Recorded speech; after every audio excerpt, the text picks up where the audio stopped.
Bonjour à toutes et à tous et bienvenue à ce nouveau Good Morning Market. Nous sommes le lundi 25 mai 2020 et au début de cette nouvelle semaine, les indices de la région Asie-Pacifique évoluent en ordre dispersé avec un indice japonais, un indice australien et sud-coréen qui évolue en territoire positif alors que les indices chinois reculent.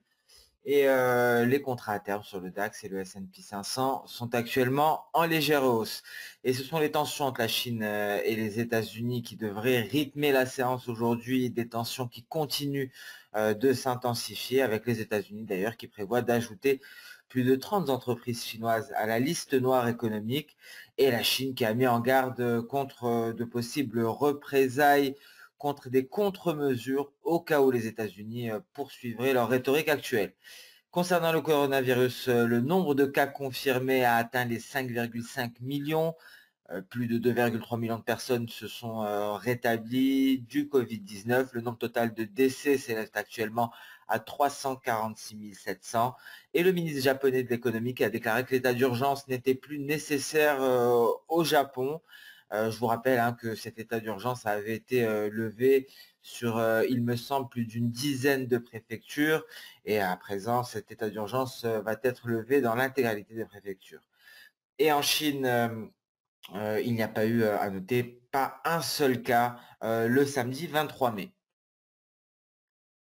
Et on revient en Europe concernant le fonds de relance européen avec l'Autriche, le Danemark, la Suède et les Pays-Bas qui s'y opposent. Et donc ces quatre pays qui ne souhaiteraient pas un fonds de relance européen avec une certaine forme de mutualisation de la dette. Donc l'Autriche, le Danemark, la Suède et les Pays-Bas qui s'opposent à un fonds de relance européen de 500 milliards d'euros. Et les États-Unis qui ont restreint les entrées en provenance du Brésil en raison d'une forte augmentation des nouveaux cas de coronavirus.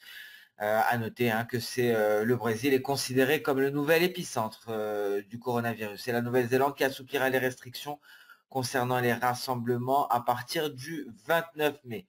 Concernant le marché pétrolier, Vladimir Poutine qui a ordonné le renflouement des compagnies pétrolières russes et le Financial Times qui a rapporté que le Royaume-Uni a mis en place un plan de sauvetage pour les entreprises stratégiquement importantes. Et encore une fois, un signe d'apaisement de la pandémie au Japon, ce qui vient confirmer la levée de l'état d'urgence. Apple qui va réouvrir certains de ses magasins au pays du soleil levant.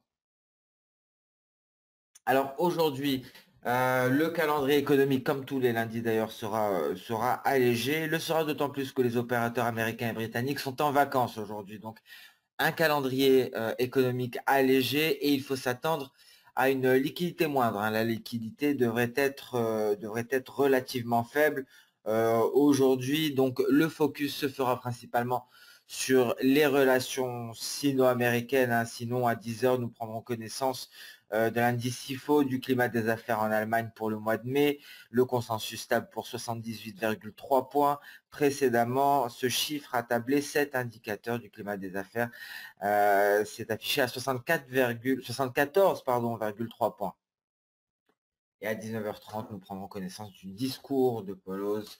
Donc voilà pour le calendrier économique, plutôt dégarni comme tous les lundis, mais aujourd'hui, ce manque de publications économiques sera très certainement sera exacerbé, si je puis dire, par un manque de liquidité. Donc un petit point très rapidement, souvenez-vous, le GBP-USD, nous en avons parlé vendredi, nous avions mis un signal Ishimoku suite au franchissement de la Kijun, un signal qui avait été validé par la Lag Span après sa sortie par le bas. Nous avions déterminé les différents objectifs, les différents supports qui étaient des paliers de SSB, ça vient se confirmer. Le premier palier n'a pas été franchi malgré ici on peut le voir, malgré des mèches inférieures. Donc ici un simple exemple qui avait été donné vendredi en temps réel, histoire de vous montrer comment utiliser ces paliers, ces niveaux à l'horizontale Ishimoku. C'est visuel, ça ne nécessite aucun calcul, aucune connaissance en particulier, simplement visuellement, on arrive déjà à déterminer des supports et donc des potentiels objectifs lorsqu'on entre en position. Donc voilà pour la vision globale des marchés. Nous allons passer sans plus tarder nous allons débuter par les indices boursiers aujourd'hui, des indices qui débutent en territoire positif à l'image ici du Nasdaq. Des indices qui sont d'ailleurs qui étaient en range depuis un certain moment.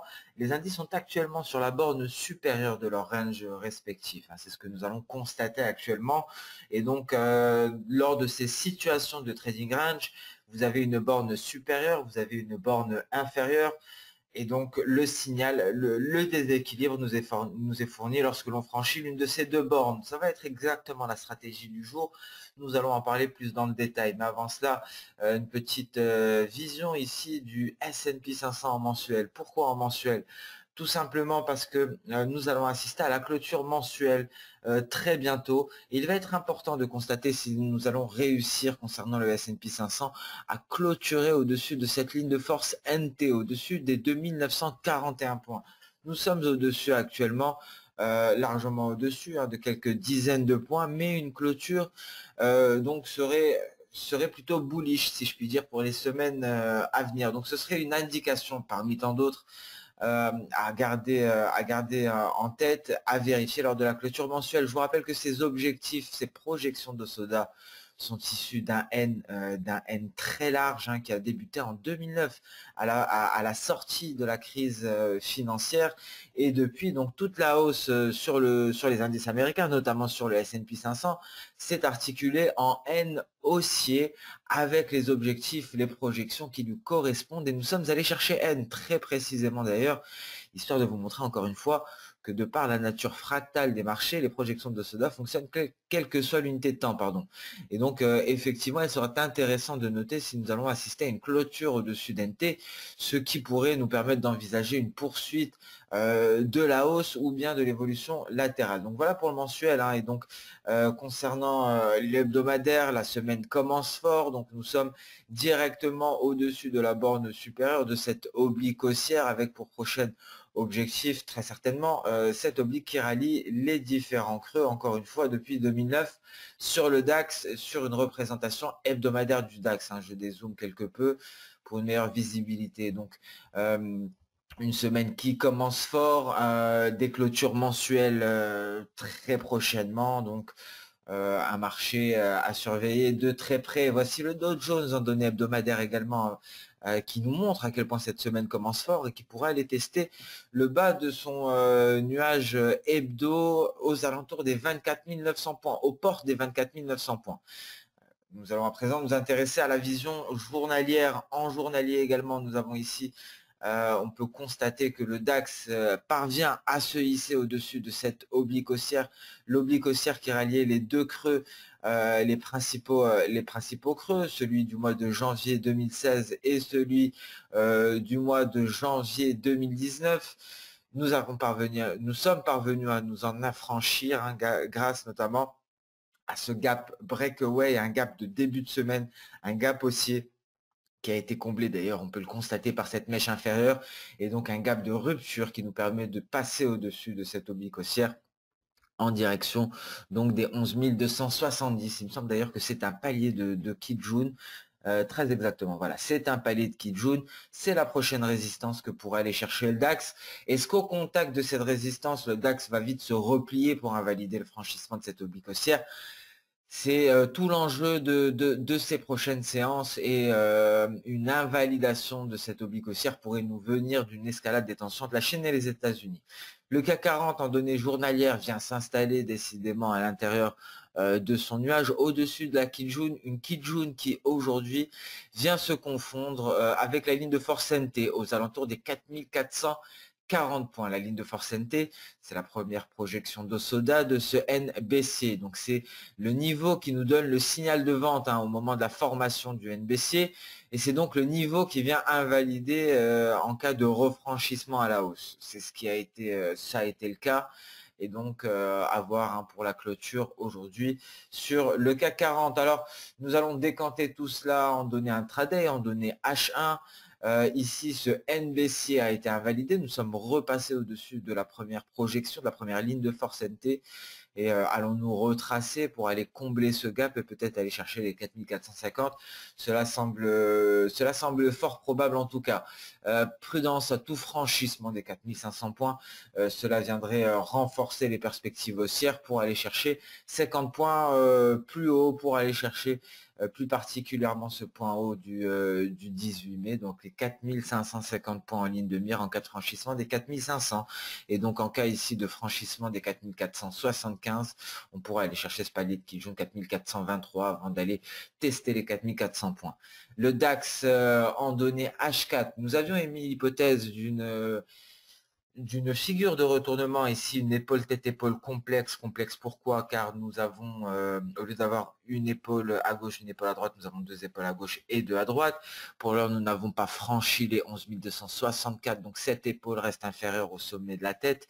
Donc une figure qui reste valide. En revanche, en cas de franchissement ici des 11 260, cela viendrait confirmer les perspectives haussières, peut-être pour un pullback ici en direction d'F3.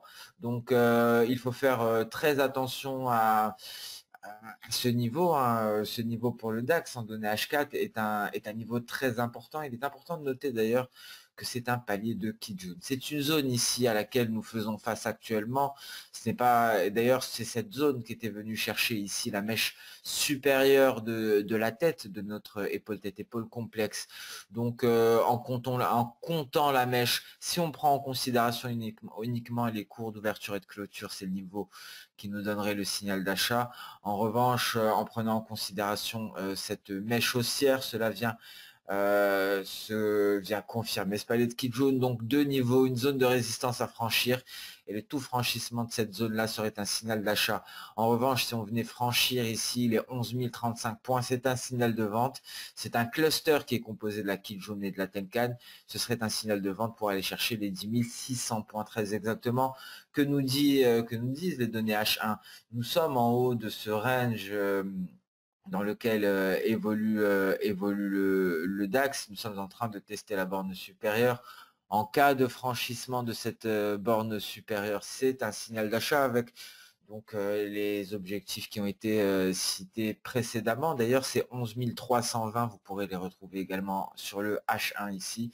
Ça correspond à un palier d'SSB. Donc les 11 320 qui correspondent à un palier d'SSB pour le DAX en données H1, les 11 320 qui correspondent à un palier de Kijun sur le DAX en données H4.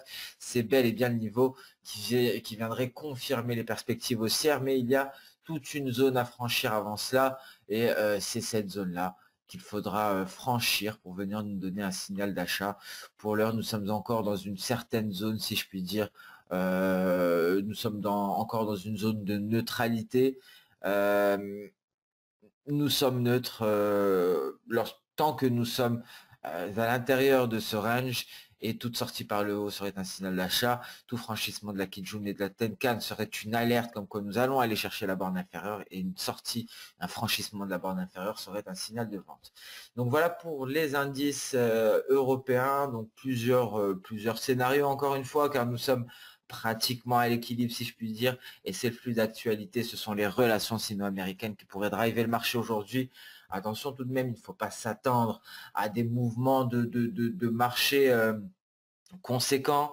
La liquidité pourrait ne pas être au rendez-vous, ce qui pourrait être l'occasion de travailler nos graphiques d'ailleurs. Hein. Il ne faut pas hésiter lorsque c'est le cas, notamment lorsque c'est l'indique le calendrier économique est faible, qu'il y a des jours fériés, donc on s'attend à une faible liquidité. C'est peut-être le moment de retravailler ces graphiques. Nous allons passer à présent sur les indices américains, débuter par la vision journalière sur les indices américains, le S&P 500 qui se maintient dans son range, qui ne parvient toujours pas à s'affranchir des 2975 avec un support à 2900. Donc ici un range de 75 points pour le S&P 500, un range de 75 points que l'on va constater ici en données H1, en données intraday. Ça nous permet de dézoomer, si je puis, de zoomer, pardon, et donc de décanter une bougie journalière en plusieurs bougies H1. Donc ici, on peut constater le range auquel nous faisons face, dans lequel évolue le S&P 500. D'ailleurs, avant d'aborder ce range, souvenez-vous, vendredi, nous avions un signal Ishimoku de par la sortie par le bas du nuage, Mais pour que ce signal soit validé, nous étions bien entendu dans l'attente de la lagging span, que celle-ci sorte également du nuage par le bas pour nous montrer qu'elle n'a plus d'obstacle validant de ce fait le signal de vente. La lagging span est venue rebondir très précisément et on le voit ici sur le bas du nuage.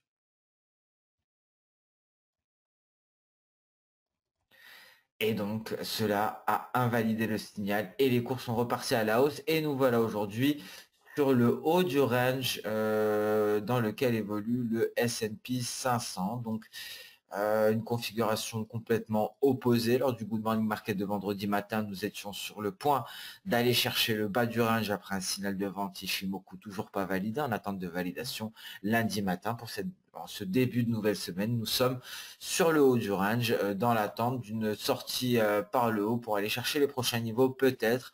En revanche, toute cassure des 2960 nous permettrait d'envisager un retour aux 2940 et attention à tout franchissement de cette zone de support entre 2940 et 2935, 5 points de support ici. S'ils sont franchis, c'est pour aller chercher le bas du range et le seuil psychologique des 2900 points sera vraiment le point qui, une fois franchi, nous fournira un signal de vente. Le Dow Jones également, dans son range, on délimite parfaitement la borne supérieure. La borne inférieure est une moyenne de projection d'Osoda, c'est la moyenne de N et de NT, pardon, donc N plus NT divisé par 2. Cela nous donne le niveau actuel de la borne inférieure sur le Dow Jones, les 24 000 points, les 24 040 points, pardon. On va le voir ici en données intraday. Nous voilà sur le range. Voilà le range, pardon, du Dow Jones. Et encore une fois, le scénario est le même. La stratégie est la même. On attend une sortie de ce range. Une sortie par le haut nous permettrait d'aller chercher les prochains paliers, les prochains objectifs. Une sortie par le bas nous permettrait dans un premier temps d'aller chercher les 23 800. Dernier rempart avant les 23 240 points ici. Et une fois arrivé là, nous avons tous les objectifs qui seront déterminés par ce N baissier, un N baissier qui n'a pas encore allié son dernier objectif, les 22 500 points. Donc 22 500 points, ce sera l'objectif ultime en cas de baisse. Mais encore une fois, je le répète, aujourd'hui, vu le manque de liquidité, les indices pourraient simplement préparer un mouvement ultérieur, travailler certaines zones. Et ce sera pour nous l'occasion également de travailler nos graphiques et de préparer nos stratégies. En tout cas, nous sommes sur le haut du range sur les différents indices. Nous avons vu S&P 500, nous avons vu Dow Jones et voici pardon le Nasdaq. Le Nasdaq est sorti de son nuage par le haut et qui pourrait aller chercher les 9500 points, seuil psychologique, et le franchissement de ce seuil psychologique nous donnerait le signal d'achat. Alors en revanche, toute sortie du nuage nous permettrait d'envisager une cassure de la borne supérieure du range qui se trouve ici sur le Nasdaq à 9270. Donc cassure des 9270, c'est pour aller chercher les 9210 points. Et ensuite, les différents... ensuite refranchir à la baisse les différentes projections de Soda qui avaient été au préalable franchies à la hausse. Alors nous allons passer à présent sur le marché des matières premières. Alors on passe au gold pardon à présent. Donc devant vous une représentation graphique du gold en données journalières. On peut le voir d'ailleurs, très intéressant de commencer à en dézoomer pour voir que ce n'est qu'une succession de figures chartistes qui vient soutenir la hausse. Alors certes, nous avons eu une période où la volatilité a été au rendez-vous. On le voit ici, c'est tout à fait normal. Vu ce qui s'est passé sur les marchés, vous pouvez le constater, c'est une succession de figures chartistes. Nous venons de sortir de la dernière en date et on peut peut-être envisager d'ailleurs un nouveau pullback en direction des 1713 points, 1712. Ça a l'air de représenter la moyenne de moyen terme, étant donné que ça représente la Kijun. Donc en tout cas, le gold qui est en train de consolider, le gold qui perd quelque peu du terrain. C'est dû à la reprise du dollar américain, donc un gold qui se replie légèrement, mais les perspectives qui restent clairement haussières dans tous les cas. Nous l'avons abordé lors de la formation sur les projections d'Osoda, la théorie des vagues plus principalement.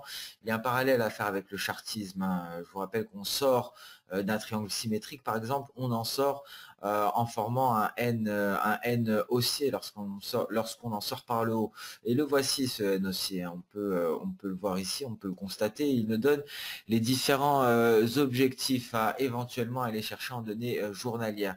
Alors ce n'est pas marqué dans la roche hein, pour le moment. Si on va chercher la Kijun, il faudra abaisser ce niveau et venir donc encore une fois ajuster. Donc pour l'heure, tant qu'il n'y a pas de nouveau plus bas ici, dans ce creux intermédiaire, ce point C, ces niveaux sont tout à fait d'actualité. Si on vient chercher la Kijun, il faudra abaisser ce niveau sur la Kijun. Si on vient faire un pullback sur la borne supérieure, il faudra ajuster ici sur l'endroit où les cours auront effectué leur pullback. Et d'ailleurs, hein, vous pouvez remarquer que en fixant sur la borne supérieure du triangle symétrique, nous avons une ligne de force V qui vient coïncider avec les 1820 points. Donc, bon, ce n'est qu'une hypothèse, hein, bien entendu. Pour l'heure, ce niveau est ici, le sommet intermédiaire est en haut de cette mèche et le départ de cette vague est à ce niveau. Voilà pour la donnée journalière hein, sur le gold en données intraday, en données H4. Si on vient sortir du nuage par le bas ici, nous allons effectuer le fameux pullback. Donc tout ce qui empêche ce pullback, et d'ailleurs comme nous l'avons dit la dernière fois, ce pullback qui donnerait une chance à ceux qui n'ont pas pu entrer en position. Donc ce qui va le conditionner, ce sera la sortie du nuage par le bas. Donc s'il y a une sortie du nuage par le bas, nous pouvons anticiper ici un pullback en direction de ce niveau. En revanche, toute cassure d'ailleurs de cette oblique baissière qui vient rallier les différents sommets serait un signal d'achat et en plus de cela, cela viendrait de pair très certainement avec une sortie du nuage par le haut avec pour premier obstacle les 1748 dollars, ce qui viendrait valider ici ce N haussier. Le N haussier en données intraday qui nous sort de notre nuage et qui va aller chercher les 1830. Et donc le pétrole qui après un retour, nous l'avions mis en évidence, hein, cet apex du triangle symétrique à 31,80 $. Après un retour sur cet apex, légère consolidation, nouvelle jambe haussière, on est en train de sortir du nuage par le haut. Il y a le seuil psychologique des 34 $ à aller franchir. Si celui-ci est franchi, ce serait pour aller chercher les 34,65 $. C'est un éventuel point de vente. Il pourrait y avoir éventuellement certaines nouvelles qui pourraient entraîner le WTI pour un test des 32,70. Donc à court terme, si on atteint le récent sommet, s'il n'y a aucun catalyseur majeur, catalyseur haussier, ce niveau, les 34,63, est un point de vente pour aller chercher sur le très court terme, bien entendu, ce palier de SSB, les 32,70. En revanche, tout franchissement des 32,63 nous permettrait d'aller chercher de nouveaux sommets, d'aller vers de nouveaux horizons. Et dans ce cas-là, on pourrait peut-être même privilégier ici un test de cette borne supérieure. Alors, je vais peut-être légèrement l'ajuster. Donc voilà pour les différents scénarios. Nous sommes sortis du nuage par le haut, c'est un signal Ishimoku, c'est un signal d'achat, un signal qui est en cours de validation par la lagging span qui n'a plus d'obstacle, il n'y a plus rien devant elle. Son dernier obstacle, c'était cette grosse bougie rouge et cette Kijun ici. Elle est en train de s'en affranchir. Dans 50 minutes, ça sera fait car il y aura clôture de la bougie, elle sera définitivement dehors. Donc ce sera pour aller chercher les 34,63 et si on vient franchir les 34,63, dans ce cas-là, ce serait très certainement pour aller tester la borne supérieure ici qui rallie les différents sommets. En revanche, hein, toute incapacité à s'en affranchir nous ramènera à 33,45 dans un premier temps, un niveau qui pourrait céder hein, pour aller chercher, pour renvoyer les cours à 32,70. Donc voilà pour le pétrole WT. On va garder également un œil sur le café, hein, vu le repli de l'USD BRL qui n'a toujours pas favorisé au café, mais le café devrait se reprendre. Ici, nous avions un N baissier qui était en train de se former. Celui-ci ne donne pas de signal, hein, les 103,60 $ tiennent bon. Donc nous allons peut-être partir vers un scénario haussier ici. Donc nous allons nous intéresser au café hein, très prochainement. Ici j'ai fait un petit travail de cadrage des cours du café vu l'incertitude hein, qui régnait, donc en se basant principalement sur du technique. Je vais attendre la réintégration ici de cette oblique haussière, une oblique qui relie les différents creux.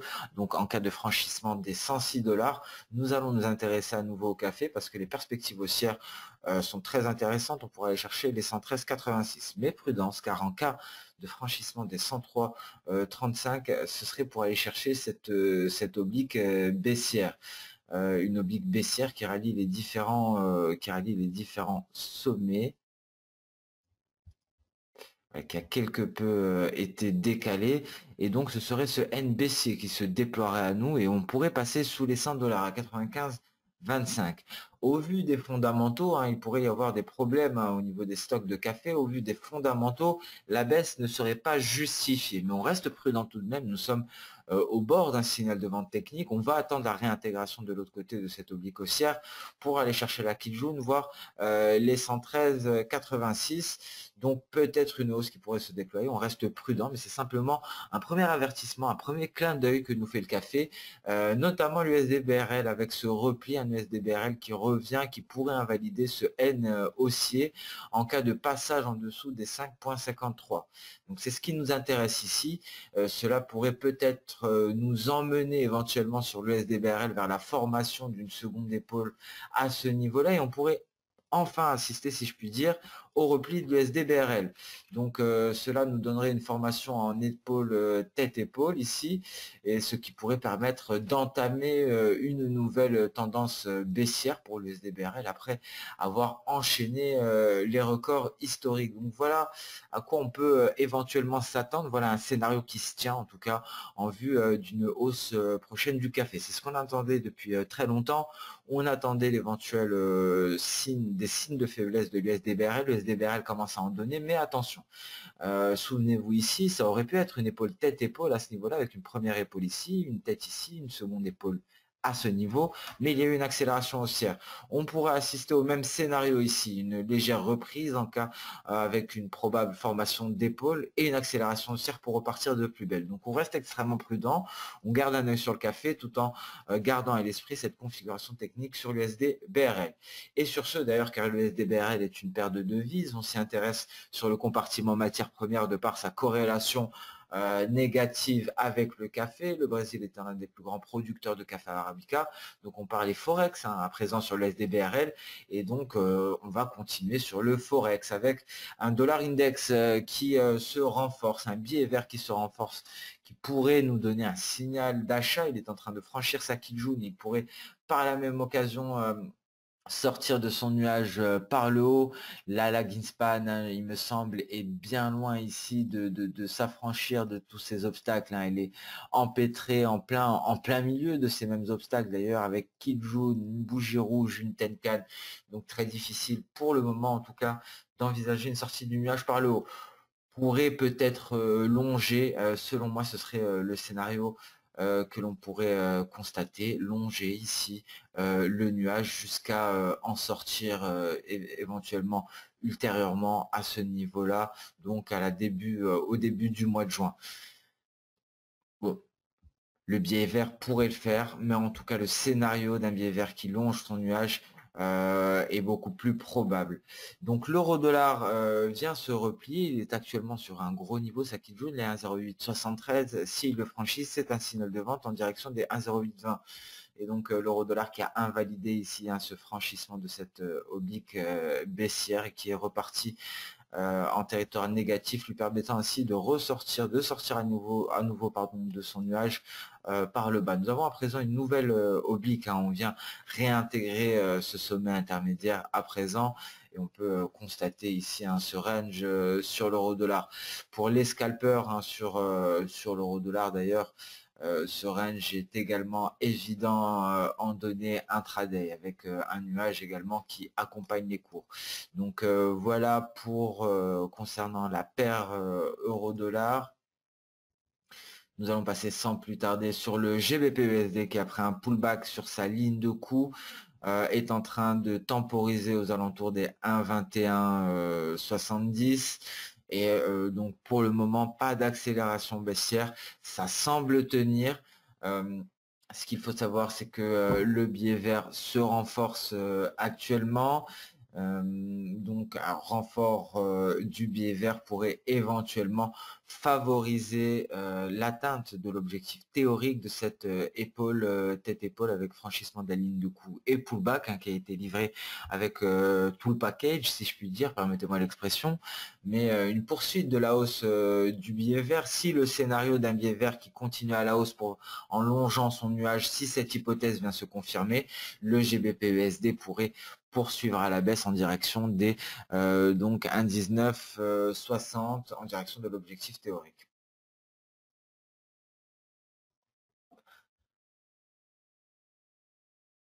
Alors ce Good Morning Market touche à sa fin, donc je vous souhaite une excellente séance de trading, une séance de trading qui devrait être relativement calme, mais prudence, prudence au flux d'informations concernant les relations entre la Chine et les États-Unis, hein. Il y a eu une escalade des tensions entre les deux pays, cela devrait se poursuivre et c'est ce qui pourrait créer du mouvement aujourd'hui. À part cela, vous l'avez vu, le calendrier économique est allégé comme tous les lundis et les opérateurs, plusieurs opérateurs ne seront pas là. Il y aura un problème, un manque de liquidité aujourd'hui. Donc profitez-en pour mettre en place votre stratégie de la semaine. Gardez à l'esprit que c'est la clôture mensuelle également et ça nous donne beaucoup d'informations, les clôtures mensuelles, sur ce qui nous attend pour les prochaines semaines. Sur ce, je vous souhaite une excellente journée, un bon début de semaine. Encore une fois, merci pour votre fidélité, merci pour vos commentaires d'encouragement. Nous sommes vraiment ravis de vous accompagner dans votre trading au quotidien. Encore une fois, merci à toutes et à tous et bonne journée. Au revoir.